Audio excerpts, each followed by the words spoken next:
I was told after I finished it by the music publisher, gave me the sage advice, "It don't sound like movie music." And I said, "What do you mean?" I said, "I'm not a movie composer or a composer that writes for films, if I'm lucky enough. And I tried to do this with the same level of care that I did when I'm writing a symphony or playing a jazz gig. It's all about the music and fitting music to something else." And he said, "It's too complicated, it's got too many weird chord changes, it'll never be a hit song." So fortunately, Lydia Kazan very briefly said, I hired him because we didn't want to hack with 10 orchestrators and ghostwriters. I want him to do the best he can, and please stay out of the way. He terrified the person who shortly retired after that. For the last 67 years, or whatever that would be, 1960, 67, I guess, Jerry Mulligan recorded with some other people, and now finally, someone with a financial death wish released 60 years of music of mine that was used in films. And this score, 68 years later, is now part of that 5 CD collection. For the first time, you can actually hear the symphony orchestra and the jazz masters and all the people playing. So for everyone who does something and it doesn't quite come out, hang on to it, keep an extra copy, don't get discouraged, and keep on trucking. Because eventually, when it finally gets there, it'll be just as good as it was the day that you finished it. So this is going to be the simple version of just the piano and bass of us playing just a little theme from the wonderful film, Splendor in the Grass.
Jungle drum. We have a special surprise because when I did the first ever jazz poetry readings with Jack Kerouac back in 1957, we never rehearsed, we never planned anything, and I met him in 1956 before On the Road came out, and he was wearing a red and black checkered jacket, the way what they call the boucheron, the French-Canadian loggers and woodsmen used to wear, and that was a pretty common role, especially when people in the Quebecois community. And he handed me a piece of paper and said, "Play with me." And we were to bring your own bottle loft party. Kind of like the events that Dave Young, the great Truro artist who recently passed away, used to take me to in what became famous as the jazz lofts later on. Dave McKenna, some of you might remember, great, incredible piano player. His Lord introduced me to Dave, and Dave used to take me to all of these places where music was, and we just hung out and enjoyed each other's company. Nobody needed to have a big signboard. Instead of saying Joe's Coffee 5 cents, the way they did during the Depression in my childhood, having it now replaced with a big board giving you credentials so you didn't need a can opener to get to say hello to somebody. It was just kind of human, which most places in the world are, which has always been a specialty here. So Jack just came up and said, "Come on, play with me, man." I had no idea what he was doing. And then he took the paper back before I could even see what was on it. And we just had that wonderful connection, feeling you were listening to somebody who was listening to you. We kept doing that at different parties, and then I found out he'd come from Lowell, Mass. I was brought up on a farm in Feasterville, Pennsylvania, population 200. There's some pictures we moved the cow out on the table, and if you want a souvenir, and you can't afford to buy a book or a CD, you can have the cow milking picture and give that to your local dairy. But we had a lot in common, as everybody does once they get over that freeze, the New York freeze of, should I say hello to that person to advance myself socially or not? And this was a little song that we wrote 2 years later. The lyrics were by Kerouac, by Jack's road buddy Neil Cassidy, and the poet Allen Ginsberg. And they used to have a little signing book when they come to visit, and everybody would add a line to it. So Jack took the lyrics that he liked, and then we used it in a film called Pull My Daisy, which Bob mentioned to you, which, like a lot of other things, has been out of print for several decades, and now it's becoming available. And I left a copy of it here, so in the next 50 years, you all can get to see it without having to rent it, because it's not even from, I don't know, even if you can buy it, if you can, it's way overpriced. So anyhow, this was a nice song we wrote, so our kids and grandkids would see we weren't just a bunch of surly, psychopathic, untalented, whining beatniks of the Beat Generation, which was a term that Jack couldn't stand. He used other Shriners and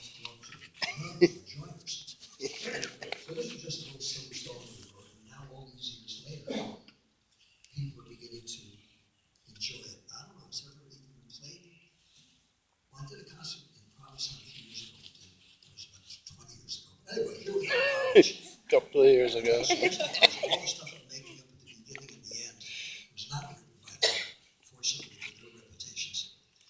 But improvising, scat singing, what the young folks call freestyling, has been going on for a long time. We used to call this scat, which we would do until we were asked to leave wherever we were scatting. This is 9 days, and then we're going to have our surprise mystery guests get up and read something beautiful that Jack KEROUAC wrote. But I'm not going to spoil the excitement until he does yet. We'll play the tune first as a warm-up act for his reading part of On the Road. This is from Pull My Daisy, the little-known film, the even lesser-known song.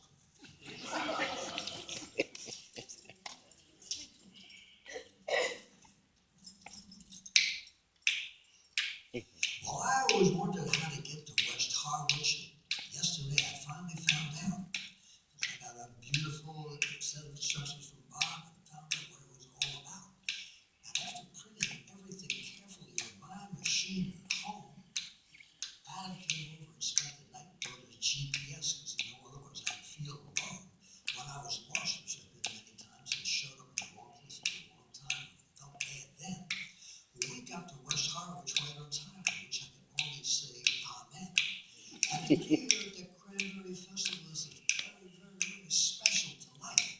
We hope that you have as good a time as we are playing for all of you on this very, very special night. Now, people who rhyme compulsory like this are usually considered to be certified to be crazy.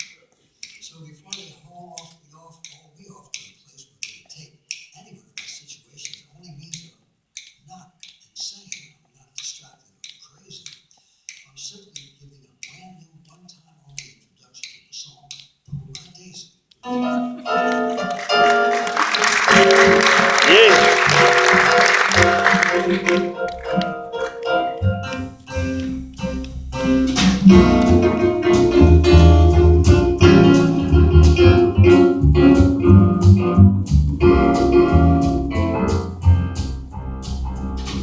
my daisy till my cup, all my doors are open. Hot from coconuts, all my eggs are broken. Hot my heart's on heart, seraphs hold me steady. Hip my angel, hot my life, lay it on the lady. Hot my heart's on heart, my life, seraphs hold me steady. Hip my angel, hot my life, lay it on the lady. That was Jack and Neil and Al, and I wrote this song way back in 1959. Could have thought we'd be here in Harwich on this beautiful evening when the Cape feels so fine. So we thank all of you for coming tonight.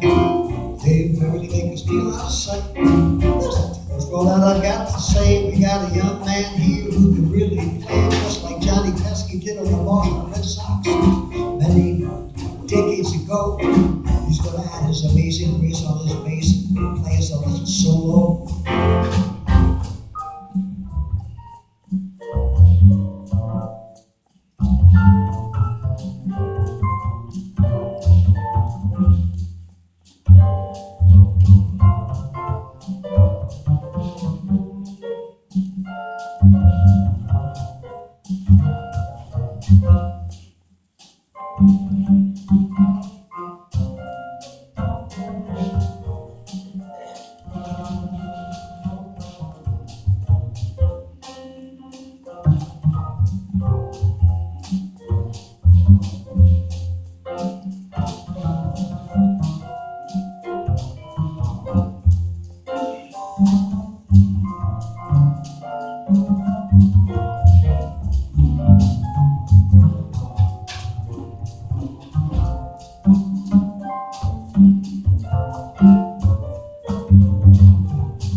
get us a start. Well, as a young man, it really makes you feel that the only real deal is to listen to a solo from the Glockenspiel. And Schopenhauer, who said, way before he was dead,